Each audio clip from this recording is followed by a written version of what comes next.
तो दोस्तों इस बेहतरीन मूवी की शुरुआत करते हैं और हम देखते हैं कि 2067 में दुनिया काफ़ी एंटीक हो चुकी थी।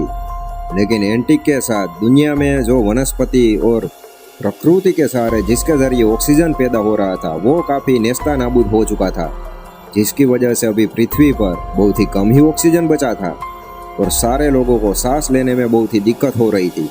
इसीलिए कुछ वैज्ञानिकों ने एक टाइम मशीन बनाई थी जिसके जरिए वो पास्ट यानी कि भूतकाल में जा सके।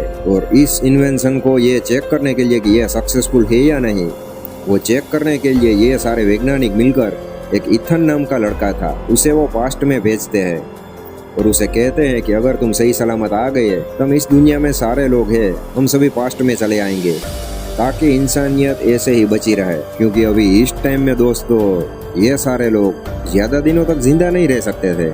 दूसरी ओर दोस्तों इथन पास्ट यानी कि भूतकाल में पहुंच चुका था, लेकिन वहां पर भी उसे कुछ समझ में नहीं आ रहा था क्योंकि उसे पता नहीं था कि वो किस टाइम में पहुंच गया है। हालांकि उसके पास एक डिवाइस था जिसके जरिए वो जिंदा रह सकता था, क्योंकि वो डिवाइस इथन को जिंदा रहने में काफ़ी मदद कर रहा था कि आग कैसे जलाते हैं और क्या सब कुछ कैसे होता है। क्योंकि इथन आधुनिक दुनिया का लड़का था, इसकी वजह से उसे पुराने समय की जो मामूली चालू चीज़ें थी वो उसे पता नहीं थी, इसीलिए वो अपने डिवाइस के सहारे अभी जिंदा था। शाम को दोस्तों अचानक से बारिश हो जाती है और इथन उसे देखकर काफ़ी बुरी तरह से मतलब कि डर जाता है, क्योंकि इथन ने आज तक बारिश नहीं देखी थी और वो इतना डर गया था कि उसे कुछ समझ में नहीं आ रहा था कि वो क्या करे। लेकिन तभी उसका दोस्त जो कि भविष्य में से इथन के टाइम में आ गया था, क्योंकि वो इथन को अकेला नहीं छोड़ना चाहता था यहाँ पर मरने के लिए, इसके लिए इथन का साथ देने के लिए वो भी वहाँ पर पहुँच चुका था। और ऐसे ही टहलते टहलते वहाँ पर दोस्तों एक वैज्ञानिक की लैब थी, वहाँ पर वो दोनों पहुँच चुके थे। लेकिन बुरी खबर ये थी दोस्तों कि जिस टाइम मशीन के जरिए वो दोनों पास्ट में आए थे वो टाइम मशीन अभी ख़राब हो चुकी थी। मतलब कि अब इथन और उसका दोस्त इस टाइम में फंस चुके थे और वहाँ पर लाशें देखकर इथन ये समझ गया था कि हम भूतकाल यानी कि पास्ट में नहीं बल्कि हम फ्यूचर में, यानी कि जिस फ्यूचर में वो थे उससे भी ज़्यादा अगले फ्यूचर में वो आ चुके थे। क्योंकि वहाँ पर खोपड़ियाँ और हड्डियाँ देखकर इथन समझ गया था ऑक्सीजन ना मिलने के कारण ही ये खोपड़ियाँ मतलब कि ये सारे लोग मर चुके थे। यहाँ पर दोस्तों इथन को अच्छे से पता था कि जिस टाइम में उसके बाकी के साथी और उसकी पूरी फैमिली रह रहे हैं उसमें से अभी कोई भी नहीं बचने वाला, क्योंकि भविष्य तो दोस्तों इथन ने देख ही लिया था कि अंजाम क्या होगा। इसलिए इथन काफ़ी बुरी तरह से टेंशन में आ चुका था।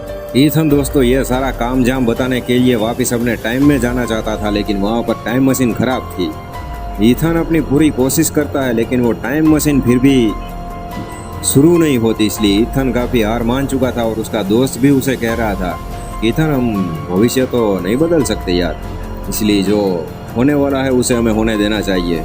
और इथन भी यहाँ पर दोस्तों बुरी तरह से टूट चुका था। अभी दोस्तों यहाँ पर वैज्ञानिकों की काली सच्चाई सबके सामने आती है कि वो भविष्य या भूतकाल से पुराने पौधे लाना चाहते थे और अपने टाइम में उगाना चाहते थे ताकि ऑक्सीजन वापस लाया जा सके। लेकिन इसके बदले में उन सारे लोगों को बहुत सारे रुपयों की लालच थी और ये सारी हकीकत इथन को अच्छे से पता थी। इसलिए इथन जैसे तैसे करके टाइम मशीन रिपेयर करता है और थोड़े से पौधे अपने टाइम में भेज देता है और पुलिस को भी ये हकीकत बयां कर देता है कि इन सारे मामू लोगों का, वैज्ञानिकों का यही प्लान है। इसीलिए वहाँ की एजेंसीज भी तुरंत वहाँ पर वैज्ञानिकों के सेंटर में जाती है और ऐसे मामू लोगों की फैक्ट्री को वो डिस्क्लोज कर देती है। लेकिन यहाँ पर भी इथन को पता था कि जो भगवान के हाथ में है उसे वो बदल नहीं सकती। इसलिए इथन के टाइम में जो अपने उसके परिवार के लोग थे उसे इथन अपने यानी कि भविष्य के टाइम में लेकर आता है और वहाँ पर वो एक हसीन जिंदगी शुरू करते हैं। अभी बाकी लोगों यानी कि इथन जो टाइम में था उन सभी लोगों का क्या हुआ मुझे कुछ पता नहीं, क्योंकि यहाँ पर मूवी की एंडिंग हो जाती है दोस्तों। मैं मिलता हूँ एक अगली मूवी में, तब तक के लिए जय हिंद जय भारत।